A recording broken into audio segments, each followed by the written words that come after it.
नमस्कार, स्वागत है आप सभी का एक बार फिर से YouTube channel knowledge TV Haryana. आज 20 अगस्त सुबह 11:30 बजे तक की 7 बड़ी खबरें सामने आ रही हैं। बड़ी घोषणा, आदेश, ऐलान। तो बड़ी खबरें हरियाणा से आज क्या है, पूरी जानकारी आइए देखते हैं। हरियाणा की सभी छोटी से बड़ी घोषणा, योजना, ऐलान, आदेश जानकारी के लिए यूट्यूब चैनल नॉलेज टीवी को सब्सक्राइब जरूर कर लें। बेल आइकन जरूर प्रेस करें जिससे हर वीडियो का नोटिफिकेशन आपके पास समय पर पहुंचता रहे। तो आइए देख लेते हैं सुबह 11:30 बजे तक की हरियाणा से 7 बड़ी खबरें, घोषणा, आदेश, निर्देश, ऐलान। पहली बड़ी घोषणा, गांव में 20 साल से सामलाती जमीन पर खेती कर रहे किसानों और मकान बनाकर रह रहे ग्रामीणों को अब जमीन का मालिकाना हक मिलेगा। 2 बार कैबिनेट में प्रस्ताव पारित होने के बावजूद विधानसभा में बिल नहीं लास की प्रदेश सरकार ने प्रभावित परिवारों को राहत देने के लिए राज्यपाल से अध्यादेश जारी कराया है।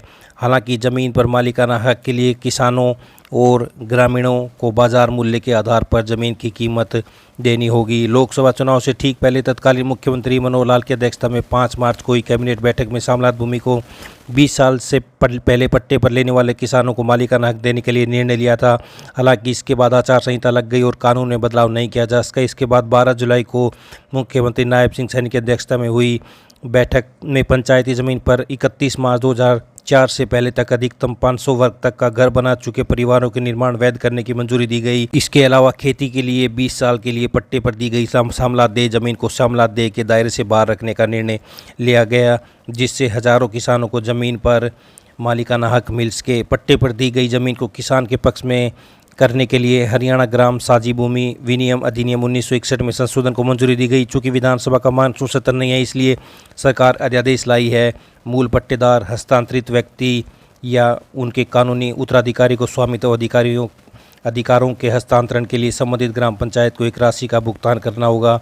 किसान द्वारा आवेदन करने के बाद सरकार द्वारा यह राशि निर्धारित की जाएगी। ऐसी पंचायत भूमि का स्वामित्व भी ग्रामीणों को बिक्री द्वारा हस्तांतरित किया जाएगा जिन्होंने 31 मार्च 2024 या उससे पहले अपने घरों का निर्माण किया है। यह घर अधिकतम 500 वर्ग गज तक खुली जगह सहित होनी चाहिए। बिक्री दर ब्याज शुल्क से कम नहीं लगेगी। तो ये आप देख सकते हैं, 2 बार कैबिनेट में प्रस्ताव पारित होने के बावजूद विधानसभा में नहीं लाया जा सका बिल। अब सरकार ने राज्यपाल से जारी कराया अध्यादेश। तो मालिकाना हक, तो ये आप देख सकते हैं 20 साल से सामलाती ज़मीन पर बने मकान हो सकेंगे वैध। तो ये बड़ी खबर सामने आ रही है। आइए अगली बड़ी घोषणा देखते हैं। पेरिस ओलंपिक के मेडल विजेताओं को सम्मान समारोह आचार संहिता के कारण रद्द होने के बाद हरियाणा खेल नीति के अनुसार सरकार ने खिलाड़ियों की पुरस्कार राशि जारी कर दी है। एक ही दिन में विश्व विजेता समेत 3 खिलाड़ियों को हराकर फाइनल में प्रवेश करके देश का सम्मान बढ़ाने वाली पहलवान विनेश फोगाट को भी सिल्वर मेडल विजेता की सम्मान राशि 4 करोड़ रुपए दी गई है। ओलंपिक में हिस्सा लेने वाले खिलाड़ियों को 15-15 लाख की इनाम राशि जारी की गई है। आचार संहिता के कारण 17 अगस्त को रोहतक में होने वाले खिलाड़ियों का सम्मान समारोह रद्द कर दिया गया था। यह राशि प्राप्त होने की पुष्टि खिलाड़ियों ने की है। विभाग के उप निदेशक ने बताया कि खिलाड़ियों के खातों में राशि भिजवा दी गई है। 8 खिलाड़ी करोड़पति बने हैं, बाकी लखपति बने हैं। हरियाणा खेल नीति के अनुसार गोल्ड मेडल विजेता को 6 करोड़, सिल्वर मेडल विजेता को 4 करोड़, ब्रॉन्ज मेडल विजेता को 2.5 करोड़ और हिस्सा लेने वाले खिलाड़ियों को 15-15 लाख रुपए की इनामी राशि दी जाती है। इसके तरह कुल 8 खिलाड़ियों को करोड़ों और 16 खिलाड़ियों को 15-15 लाख की इनामी राशि दी गई है।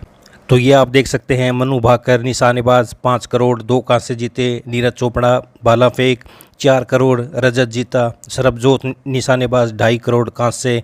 अमन सहरावत कुश्ती 2.5 करोड़ कांस्य। सुमित कुमार हॉकी 2.5 करोड़ कांस्य। अभिषेक नैन हॉकी 2.5 करोड़ कांस्य। संजय सिंह हॉकी 2.5 करोड़ कांस्य। विनेश फोगाट कुश्ती 4 करोड़, पदक नहीं। तो ये आप देख सकते हैं। तो इन्हें 15-15 लाख मिले हैं। कुश्ती रितिका हुड्डा, अंतिम पंघाल, अंशु मलिक, निशा दहिया, मुक्केबाज प्रीति पंवार, जैस्मिन लंबोरिया, निशान देव और अमित पंघाल। तो ये आप देख सकते हैं। शूटिंग रमिता जिंदल, रिदम सांगवान, अनीस मानवाला, राइजा ढिलो, तीरंदाज Bhajan Kaur, Kiran Pahal, athletics, lawn tennis Sumit Nagal, नौकायान बलराज पंवार। तो ये देख सकते हैं, विनेश फोगाट को सिल्वर जैसा इनाम, मनु को दिए 5 करोड़। तो ये ओलंपिक पदक विजेता खिलाड़ियों को इनामी राशि जारी आई है। अगली बड़ी खबर देखते हैं। प्रदेश के राजकीय प्राथमिक स्कूलों से 1335 जेबीटी पदोन्नति होकर टीजीटी बन गए हैं।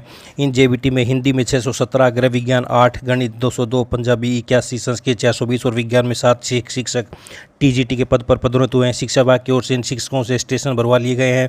आगामी दिनों में इन शिक्षकों को नए स्टेशन यानी स्कूल मिल सकते हैं। स्कूल मिलते ही 1 से 5वीं तक राजकीय स्कूलों में जेबीटी के 1335 पद रिक्त हो जाएंगे। पहले ही प्रदेश के प्राइमरी स्कूलों में शिक्षकों की कमी है, तो ये आप देख सकते हैं। पदोन्नति के बाद प्रदेश में जेबीटी के 1335 पद होंगे खाली, तो ये बड़ी खबर। आइए अगली बड़ी खबर देखते हैं। गलियारे में चर्चा है कि मुख्यमंत्री नायब सिंह सैनी सरकार ने 1,20,000 अस्थायी कर्मचारियों को जॉब सिक्योरिटी देने का फैसला भी किया, मगर उन्हें सरकार के चाहते हुए भी ये सिक्योरिटी नहीं मिल पाई। इसका मुख्य कारण है कि प्रदेश सरकार का देरी से जागना। गलियारे में कहा जा रहा है कि अब 6 जून 2024 को लोकसभा चुनाव परिणाम में भाजपा का रिजल्ट 50% रह गया था। सरकार को उसी दिन से तत्काल फैसला करना चाहिए था। मुख्यमंत्री नायब सिंह सैनी चूंकि नए थे, इसलिए उन्हें एहसास नहीं था कि फैसला करना अलग बात और उसे लागू करना अलग बात। उन्होंने जॉब सिक्योरिटी एक्ट बनाने में 2.5 महीने लगा दिए और मंत्रिमंडल से मंजूरी मिलने के बावजूद 7 दिन बाद यह कानून अधिसूचित हुआ। 15 अगस्त को छुट्टी थी और 16 अगस्त को चुनाव की घोषणा से आदर्श चुनाव आचार संहिता लागू हो गई, इसलिए यह एक्ट लागू नहीं हो पाया। तो ये आप देख सकते हैं। गलियारे में चर्चा है कि अगर सरकार को वास्तव में इन अस्थायी कर्मचारियों को जॉब सिक्योरिटी देनी थी तो जुलाई 2024 में यह अध्यादेश लाते। वैसे भी इन अध्यादेशों की जीवन अवधि 6 महीने होती है। अगर भाजपा सरकार रिपीट कर गई तो यह एक्ट लागू हो सकते हैं। अगर सरकार रिपीट नहीं हुई और दूसरे दल की सरकार बनी तो इन कानूनों पर उसे विचार करना पड़ेगा। वह देखेगी कि इनका विधेयक विधानसभा में लाना है या नहीं। तो ये बड़ी खबर। 1,20,000 अस्थायी कर्मचारियों को चाहते हुए भी नहीं मिल पाई जॉब सिक्योरिटी। आइए अगली बड़ी खबर देखते हैं। लोकसभा चुनाव की तर्ज पर हरियाणा विधानसभा चुनाव में भी कर्मचारी वर्ग अहम भूमिका अदा करेगा। पुरानी पेंशन योजना, ओपीएस और कच्चे कर्मचारियों को नियमित करने की मांग को लेकर कर्मचारी पिछले कई माह से आंदोलित हैं। भाजपा ने ओपीएस से किनारा करते हुए 1,20,000 कच्चे कर्मचारियों को सेवानिवृत्ति तक नौकरी की गारंटी देकर डैमेज कंट्रोल करने की कोशिश की है। वहीं कांग्रेस का ऐलान है कि सरकार बनते ही पहली कलम से ओपीएस बहाल किया जाएगा। इनेलो, जसपा और आप भी कर्मचारियों को लुभाने की कोशिश में हैं। कच्चे कर्मचारियों की सेवानिवृत्ति तक नौकरी गारंटी देकर भाजपा ने इस वर्ग को बड़ी राहत देने की कोशिश की है। हालांकि कर्मचारी संगठन इससे खुश नहीं है। उनकी मांग थी कि कर्मचारी को पक्का किया जाए, उन्हें नौकरी की गारंटी नहीं चाहिए। 1,20,000 कच्चे कर्मचारियों का रुख क्या रहेगा, यह भी अहम होगा। तो ये आप देख सकते हैं।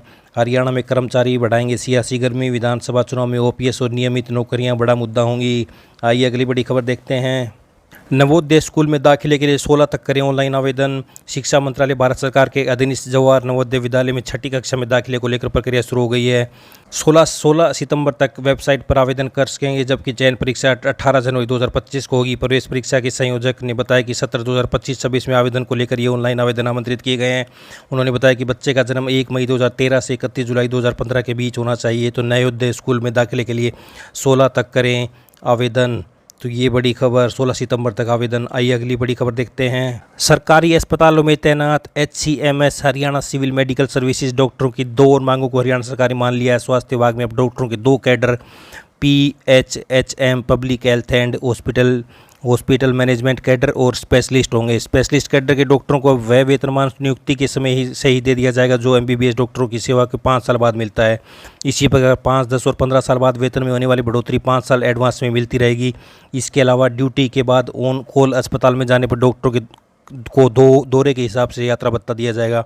इसको लेकर वित्त विभाग ने नोटिफिकेशन जारी कर दिया। इससे पहले सरकार PG कोर्स के लिए बॉन्ड राशि कम करने का नोटिफिकेशन पहले ही जारी कर चुकी है। अब डॉक्टरों की केवल एक मांग ACP की लंबित है। तो डॉक्टर केंद्र सरकार की तर्ज पर 4, 9, 13 और 20 साल पर ACP का लाभ मांग रहे थे, लेकिन सरकार ने इससे साफ इनकार कर दिया था। बाद में सहमति बनी थी कि पहले से ही मिल रही 5, 10 और 15 साल की ACP पर ही अपग्रेड वेतनमान दिया जाएगा। गौरतलब है कि इन चारों मांगों को लेकर कई बार हड़ताल कर चुके हैं।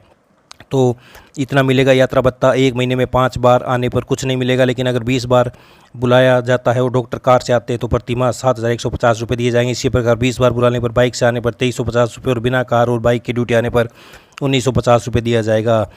तो हरियाणा से ये बड़ी खबरें सामने आ रही हैं। हरियाणा की सभी छोटी से बड़ी जानकारी, योजना, घोषणा, ऐलान के लिए यूट्यूब चैनल नॉलेज टीवी को सब्सक्राइब जरूर कर लें। वीडियो को लाइक करें, शेयर करें, ज़्यादा से ज़्यादा सब्सक्राइब करें। तो हरियाणा की सभी अपडेट के लिए यूट्यूब चैनल पर बने रहें। इस अपडेट में इतना ही। बहुत बहुत धन्यवाद।